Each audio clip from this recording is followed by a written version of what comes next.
భయమేస్తుంది విశ్వ. ఇంత చెప్పినా మా నాన్న మన పెళ్లికి ఒప్పుకోరేమోనని భయం వేస్తుంది. నేను నిన్ను ఎంత ప్రేమిస్తున్నానో మీ నాన్నకు చెప్పావు, ఓకే.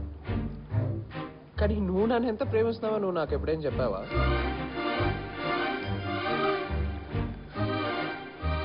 మనం ఇప్పటి వరకు ఐ లవ్ యూ చెప్పుకోలేదు తెలుసా.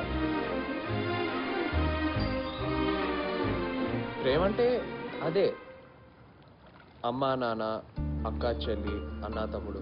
మనం ఎవరికి ఐ లవ్ యూ చెప్పము. చెప్తే అర్థమయ్యేది కాదు, జస్ట్ అర్థం అవుతుంది అంతే. ఇంకో విషయం, 10 నిమిషాల ముందు ఇక్కడ ఏం జరిగింది? ఈ బ్రిడ్జ్ దగ్గర మా అమ్మాయిలో చనిపోయిందో మాట్లాడుకున్నాం. ఇప్పుడేం జరుగుతుంది? నాన్న మన పెళ్లికి ఒప్పుకోరేమోనని మాట్లాడుకుంటున్నాం. నెక్స్ట్ మినిట్ ఏం జరుగుతుంది? ఏం జరుగుతుంది? చూసావా, నెక్స్ట్ మినిట్ గురించి చెప్పిన వెంటనే నీ ఫేస్లో ఎంత ఎక్సైట్మెంట్ వచ్చిందో. లైఫ్ని అలా చూడు, ప్రతి నిమిషం ఎక్సైటింగ్గా ఉంటుంది.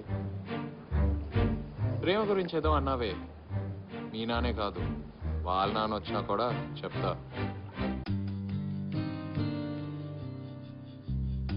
ఓకే అంకుల్, మ్యాటర్ చాలా సింపుల్. We are in love. అందరికీ 2 ఆప్షన్స్ ఇచ్చేటట్టు మీకు 2 ఆప్షన్స్ ఇస్తారు. నంబర్ 1, తన్ని నా భార్యని చేయండి. నంబర్ 2, నన్ను మీ అల్లుడిని చేసుకోండి.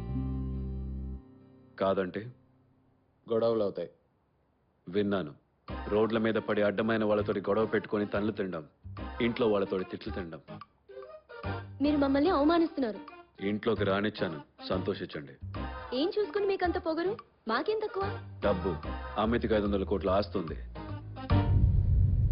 నీకేముంది? చదువు ఉంది, సరిపోదు. ప్రేమ ఉంది, సరిపోదు. మా అన్నయ్య ఉన్నాడు. అమ్ము, చూడు, పెళ్లికి ప్రేమ ఉంటే సరిపోతుందేమో కానీ బతకడానికి డబ్బు కావాలి. అది నీ దగ్గర లేదు. ఈ పెళ్లి జరగదు.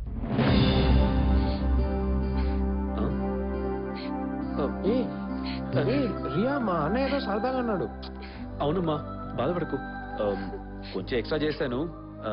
ఒకవేళ నాన్నగారు ఒప్పుకోకపోతే మా వాడిని లేపుకొస్తాడు. ఎరా నువ్వు ఊరుకో. అది కాదే, కొంచెం నాకు డబ్బు దక్క, ఇలాంటి ఫ్యామిలీ కావాలి. వదినా, నాకు తన నాన్న డబ్బొద్దు, తనుంటే చాలు.